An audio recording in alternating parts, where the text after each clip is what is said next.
अस्सलाम वालेकुम students, my name is Aqeel Ahmad. English master channel की जानिब से आज मैं ऑफिस इंग्लिश वोकैबलरी का पार्ट 5 आपके सामने लाया हूँ। वो वर्ड लाया हूँ जिनका इस्तेमाल ऑफिस के अंदर ज़्यादा होता है, या जब हम कोई ऑफिस का मटेरियल पढ़ते हैं तो उसमें बहुत आते हैं। अगर हमें इनका मतलब नहीं पता होगा तो हम सही तरीके से ऑफिस कम्युनिकेशन को समझ नहीं पाएंगे। ठीक है, तो मेरा मकसद ये है कि वो अल्फाज आपके सामने लाऊं जो ऑफिसों में इस्तेमाल होते हैं, ताकि जब भी आप कोई चीज़ आर्टिकल वगैरह ऑफिस से रिलेटेड पढ़ें या ऑफिस की रिपोर्ट पढ़ें, ऑफिस की फ़ाइल पढ़ें, तो आपको आसानी से समझ में आ जाए। तो मैंने इंग्लिश में मीनिंग लिखी हुई है, ज़रूरत पड़ेगी तो उर्दू बोलूँगा, वरना इंग्लिश में सामने क्लियर लिखी हुई है। एडॉप्टेबिलिटी, एडॉप्टेबिलिटी ये पार्ट्स ऑफ स्पीच का एक नाउन है। नाउन का मतलब होता है नेमिंग ऑफ द वर्ड, यानी हर चीज़ का नाम, जैसे शख्सों का नाम है, जैसे जगहों का नाम है, जैसे चीज़ों का नाम है, जैसे जो है पहाड़ों के नाम है, समुद्रों के नाम है। किसी भी चीज़ का कोई नाम हो तो उसे हम नाउन कहते हैं। तो एडॉप्टेबिलिटी एक नाउन है, यानी किसी चीज़ का नाम है ये। ठीक है, इसका मतलब इंग्लिश में मैंने लिख दिया है, क्योंकि आपको मतलब इंग्लिश में ही ज़्यादातर आना चाहिए। दी एबिलिटी यानी सलाहियत को बोलते हैं। टू एडजस्ट, किसी चीज़ को एडजस्ट करना, मुवाफिक बनाना होता है। The ability to adjust to new condition, नए हालत के मुताबिक एडॉप्ट करना, उसमें ढल जाना नए हालत के मुताबिक। और चेंजेस, या जो नई चेंजेस हो रही हैं उन चेंजेस का हिस्सा बन जाना। ठीक है, इसको बोलते हैं एडॉप्टेबिलिटी। एक सलाहियत होती है एडॉप्टेबिलिटी, और ताकि जो भी नए हालात आते हैं, नई तब्दीली आती हैं, उनके मुताबिक ढल जाती हैं वो।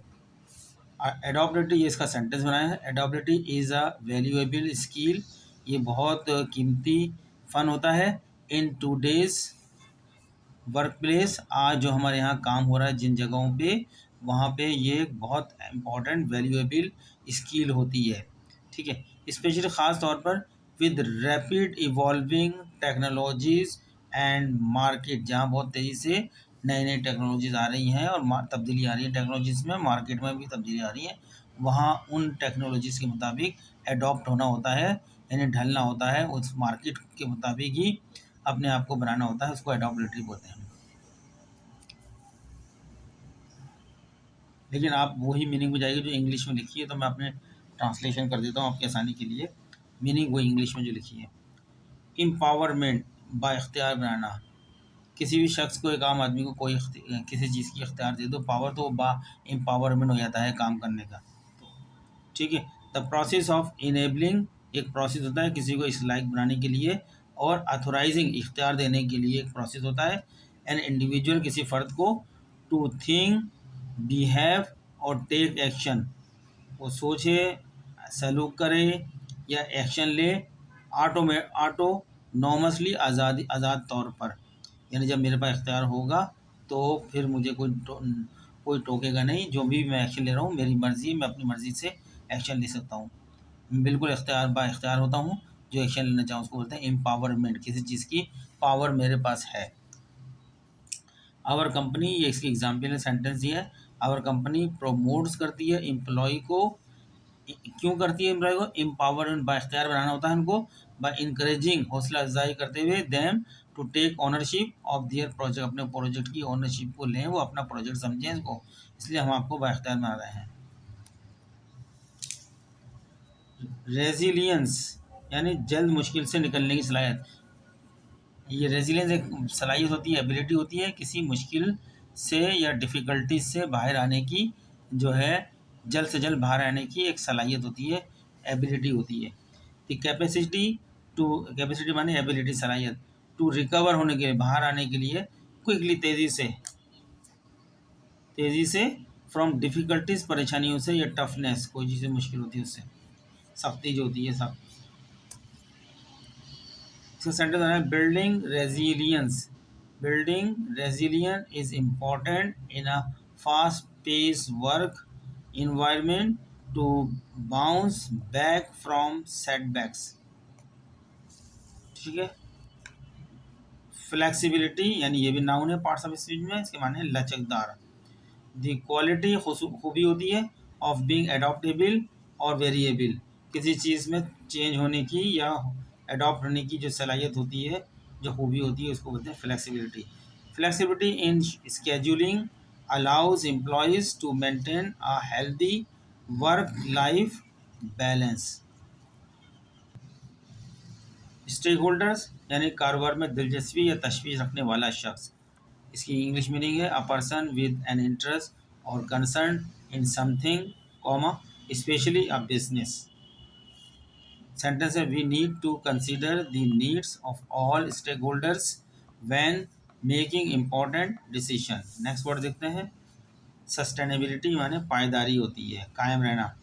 द एबिलिटी टू मेंटेन और sustain something at a certain level और rate.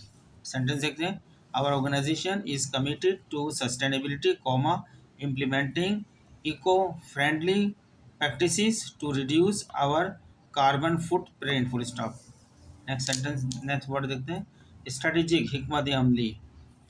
The relating to the identifications of long-term or overall aims and interests and the means of achieving them. And we need to take a strategic approach माने तरीका होता है to expand वसी करना बढ़ाना into new market तक पहुंचना होता है आपको and increase प्रॉफिट और मुनाफे को भी बढ़ाना होता है। मल्टीटास्किंग यानी ऐसा शख्स जो एक ही वक्त में बहुत सारे काम अंजाम दे दे। The ability to perform multiple tasks simultaneously. She excels at multitasking, managing to handle phone calls, emails, and meetings all at once. Hierarchy ranking होती है, ये टॉप से डाउन तक, उन्हें ऊपर पहले एक होता है, एक डेजिग्नेशन सबसे बड़ा होता है, उससे नीचे उठता है, फिर उससे नीचे होता है, इस तरह की दर्जाबंदी होती है, यानी रैंकिंग होती है। A system or negotiation or organization, a system or organization in which people or groups are ranked, RANKED, ranked one above the other according to status और अथॉरिटी के मुताबिक होते हैं। एक ऊपर होता है, उससे नीचे छोटा, फिर उससे नीचे छोटा, फिर उससे नीचे छोटा, इस तरह। Our company has a strict hierarchy with clear lines of authority and responsibility. Next word initiative मैंने पहल करना, शुरू करना। The ability to assess and initiate things independently. Taking initiative is valued in our company cultures as it demonstrates active problem solving skills. इसमें पहल कर ली जाती है, हम इंतज़ार नहीं करते किसी चीज़ के होने का, खुद से ही एक्शन ले लेते हैं। सब प्रोएक्टिव होते हैं हम, इसके अंदर रिएक्टिव नहीं होते हैं। प्रोएक्टिव वो होता है जो खुद से पहले से एक्शन ले लेता है किसी प्रॉब्लम के आने से पहले, और रिएक्टिव होता है प्रॉब्लम आ जाती है उसके बाद उसको सॉल्व करने की कोशिश करता है, यानी पीछे चलने वाला आदमी रिएक्टिव होता है, और आगे जो एक्शन ले रहा होता है सबसे बढ़ के वो प्रोएक्टिव होता है। डेडलाइन किसी तारीख का आखिरी दिन जो होता है, किसी काम करने की तारीख का जो टाइम पीरियड होता है उसकी जो आखिरी तारीख होती है उसको हम डेडलाइन बोलते हैं। द टाइम और date by which something must be completed. Sentence we have a tight deadline to submit the proposal by the end of the week. Last one देखते हैं रिसोर्स यानी वसाइल होते हैं ये। आ स्टॉक और supply of money, materials, staff and other assets that can be drawn on by a person or organization in order to complete function effectively. Complete function effectively. Sentence देखते हैं we need to allocate more resources to complete the project on time. Allocate माने मुख्तस करना, हमें ज़रूरत है to allocate करने की, मुख्तस करने की, मोर रिसोर्सेज ज़्यादा रिसोर्सेज, ज़्यादा वसाइल, टू कंप्लीट करें द प्रोजेक्ट ऑन टाइम, वक्त पर प्रोजेक्ट कंप्लीट कर सकें। तो स्टूडेंट्स ये आज के ऑफिस सब रिलेटेड वर्ड थे जो अब मैंने आपको बताया है कि बहुत इंपॉर्टेंट है। आपको प्रोफेशनल लाइन में दाखिल होने के लिए इनकी ज़रूरत पड़ेगी, तो आप इनको अच्छी तरह देख लें। इनकी इंग्लिश मीनिंग भी है, मैंने उर्दू मीनिंग भी लिख दी है और उसको मैंने बताया भी उर्दू में भी, और आपको सेंटेंस में यूज़ करके भी दिखाया है। तो मिलते हैं नेक्स्ट पार्ट के अंदर अपने इसी ऑफिस वोकैबुलरी के।